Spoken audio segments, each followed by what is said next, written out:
They say some places never forget what happened there. Even after decades, the silence remembers. The trees whisper it, the wind carries it. And if you stay long enough, you start to feel it. Watching you 3 years ago, a young man disappeared while exploring an old ranger tower deep in the Rocky Mountains of Colorado. No one ever found him. But last winter, a hiker discovered something, a backpack, half buried in the snow with a camera still inside. The footage? It showed one final night in that tower, and something climbing the stairs in the dark. This is what the world never saw. My name is Nick. I was born and raised near the Rocky Mountains in Colorado, in a small town surrounded by endless forests. My mother was an American forest ranger who worked for years in the Black National Forest, and my father was a small aircraft pilot who flew advertisement planes and crop-dusting flights for local farms. Their jobs kept them close to the wilderness, and so naturally I grew up right on the edge of it. Our wooden house stood high on a hill, overlooking miles of forest. It was beautiful during the day, but when night fell, the silence of the woods could make even the bravest hearts uneasy. From our backyard, whenever the weather cleared after rain, I could see an old watchtower standing faintly in the far distance. It looked ancient, almost forgotten, its steel frame barely visible between the pine trees. My mother used to tell me that it had been abandoned decades ago after a series of strange incidents drove rangers away. Some claimed to have heard screams echoing through the woods. Others said they saw figures of light moving among the trees at night. As a child, those stories terrified me, but deep inside they also fascinated me. That curiosity never faded. Even as I grew older, went to college, and started working as a freelance wildlife photographer, the image of that lonely tower haunted me. Every time I came home and looked toward the mountains, I saw its outline staring back at me, almost calling out. My mother always warned me not to go there. It's unsafe, she said. No one's been there in years, and strange things happen in that part of the forest. For years, I listened. But curiosity has a way of rotting slowly inside your mind until you finally give in. When I turned 26, I decided to visit the tower. I told my mother I wanted to camp there for one night, to finally see what it looked like up close. She tried to refuse, but I assured her it was just for photography. Reluctantly, she agreed, but made me promise to take my GPS tracker, a satellite phone, and plenty of food and lights. That place isn't right, she said quietly before I left. If you feel anything wrong, don't ignore it. Just leave. I nodded, thinking she was simply being overprotective. The journey began early in the morning. I packed my camping bag, tent, flashlight, stove, camera gear, and loaded it into my pickup truck. As I drove deeper into the mountains, the paved road faded into dirt. Tall pines closed in from both sides and sunlight barely touched the forest floor. After 3 hours, I reached the end of the road, a narrow clearing where I parked my truck. From there, the tower wasn't visible, but I knew it was somewhere beyond the thick forest. With a deep breath, I strapped on my backpack and started walking. The forest grew denser with every step. The trail was uneven, covered with wet leaves and old branches that cracked under my boots. The air smelled of pine and earth, heavy after last night's rain. I could hear distant crows and the whispering of wind weaving through the trees. After nearly 2 hours of hiking, I finally saw it. The tower, tall, rusted and half swallowed by fog. Its metal frame was orange with corrosion, and the staircase clung to its side like the ribs of a skeleton.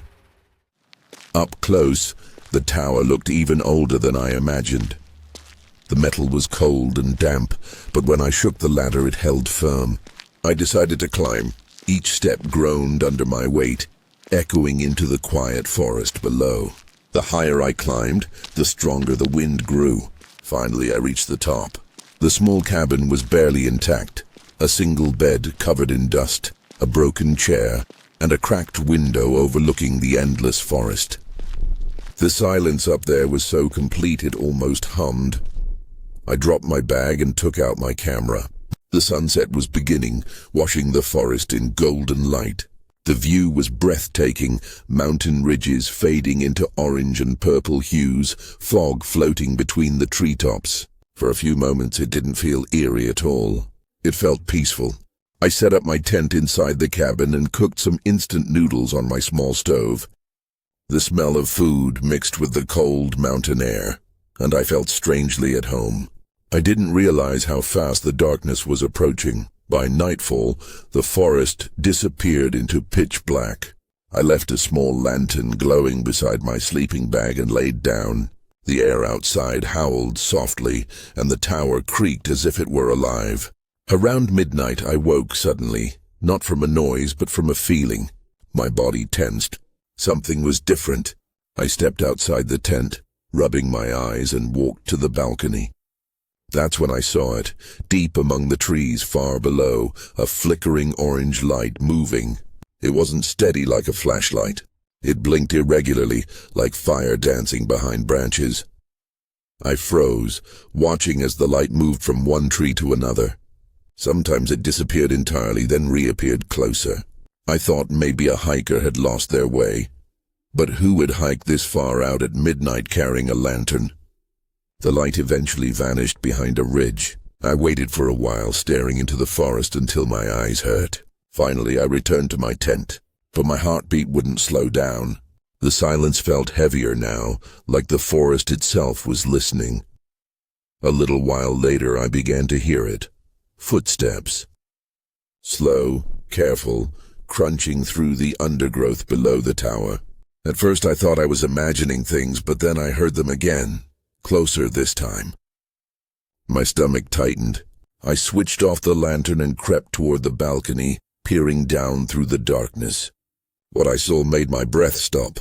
A man was standing in the clearing, looking straight up at me. His clothes were dark and ragged, and his face was hidden beneath the shadows. He didn't move. He didn't speak. I called out, "Hey, are you okay? Do you need help?" My voice echoed through the trees.